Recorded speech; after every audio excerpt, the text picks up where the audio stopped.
Hi, I'm Kevin from DTools, and today I'll be talking about importing products with CSV. So to get started, there are both import and export features available. Sometimes we'll use the import maybe to add new products or to add pricing for existing products. In other cases, we may export some products, make some changes, do some updates inside of Excel, and then import those back into our SI catalog. CSV or comma separated values format is the required format to work with. The specific delimiter does not need to be a comma. There are multiple options, but that is the standard. And fields can be mapped prior to completing that import. So we have the ability to identify fields that are inside of our CSV file versus the fields that are in the database and map those fields appropriately. And you're going to need something like Excel or possibly another CSV editor to work with these files. And I always say that one of the best ways to start is to really understand this process is go ahead and export some data and use that like a template.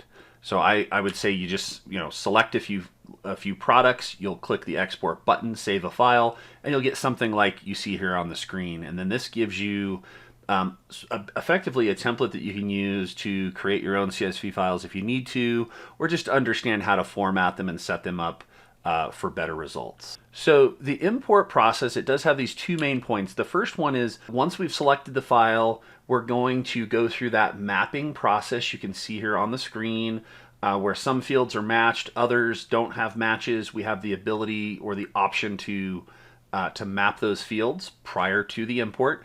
And then really the second part is called the import editor, which is where we get to make some choices. Are we updating some existing products? Do we have enough information? Are there duplicates? Right? We'll walk through a process to identify some of that, and then we'll go ahead and complete the import. Okay, so I'm going to switch over to SI. Let's walk through a couple of quick examples. And I do happen to have a CSV file that I prepared just for some examples. I think we have 7 items here. You can see that we have just a handful of columns, so manufacturer, model, category, cost, and then I have a price column. I'm not going to have any data at first. I'll show you once we get inside how we might, that we can manipulate that, or we can add price data here to the spreadsheet. It's really up to you and how you like to work. So this is the file we'll work with. So here we are in our Product Explorer, and I'm simply going to highlight the Tools ribbon, and then right in the middle you can see the Export and the Import options. I'll go ahead and click Import this time, and there's the file that I would like, and I'm going to click Open. So that gets processed, and the system is pretty smart. It does auto map fields for the most part. So when the column headers in the CSV file match the database fields, they will automatically map. For this demonstration, I'm not going to take the category field, and part of that is just I want you to see how easily you can choose to not map data. So I can just click the map button, and I'm going to click none at the bottom of the screen, and that clears out the mapping for category. Everything else looks good. You can see this little preview here, kind of get an idea of what we're going to bring in. So we'll click next, and I'm just going to click next again, and then there's at the end here we will click finish. So here we are now, we're in the import editor. So we have our 7 items, and I want you to notice at the top of the screen, there's this filter section. And I also want you to notice the icons down the left side. So you'll see that 3 of the icons are pluses, which means those are new items, meaning it does not find these items, they haven't been found in my catalog. And then there's 4 that have this matched icon, so they do exist. You can also see that here. So notice we're looking at all 7 items. That's this filter icon. If I want to look at the new items, I'll click that, and now it's filtered to the 3 that are new.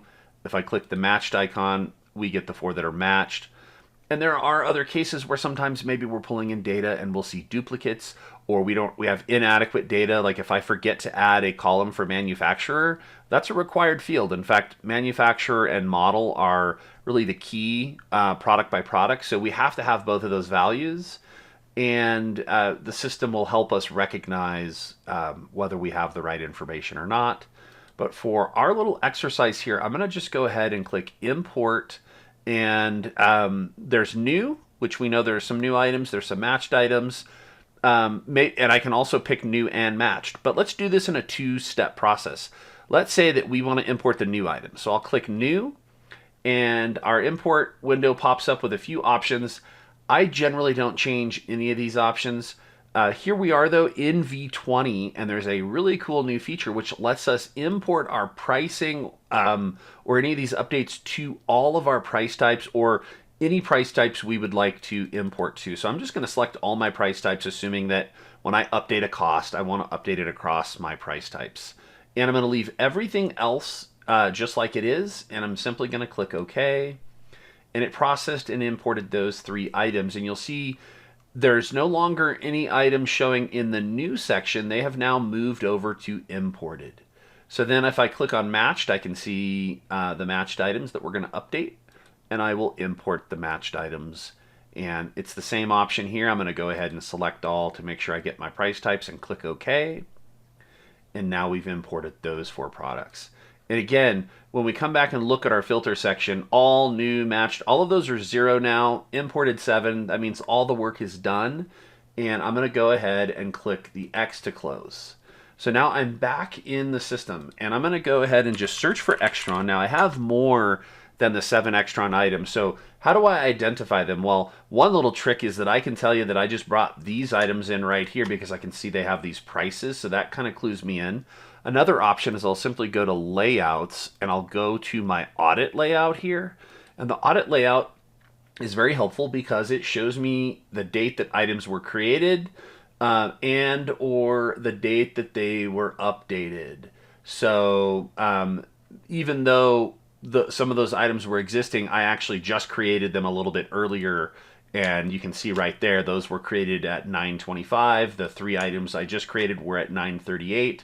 So the timestamps will help us sometimes identify the work that we've done. So now that we have that data in place, I can go back if I'd like to look at a different layout and say maybe go back to my price layout, and I can see my pricing data. Now this video isn't really related to these topics, but for instance, really quickly, let's say I want to set a margin so that my price is there. I'll right click on margin, and I'll simply do a mass update on margin for the selected items. And let's say that our margin is 50%, and this is going to go into standard pricing, which is my active price type, and I'll go ahead and save that. And now my pricing got calculated for those items. And then the last step I would do, and again, just as a quick reminder, I'll go to library, update from. Now the system's going to go match these items against our library system out in the cloud, and 6 of the products matched up, and I'll click OK, and I will select all, and you'll see I'm going to pull in some great data. I'll update and close now. Not only was I able to import and or update some items from CSV, but then really quickly set pricing, update against the library, and now I have some items that are ready to use for my projects.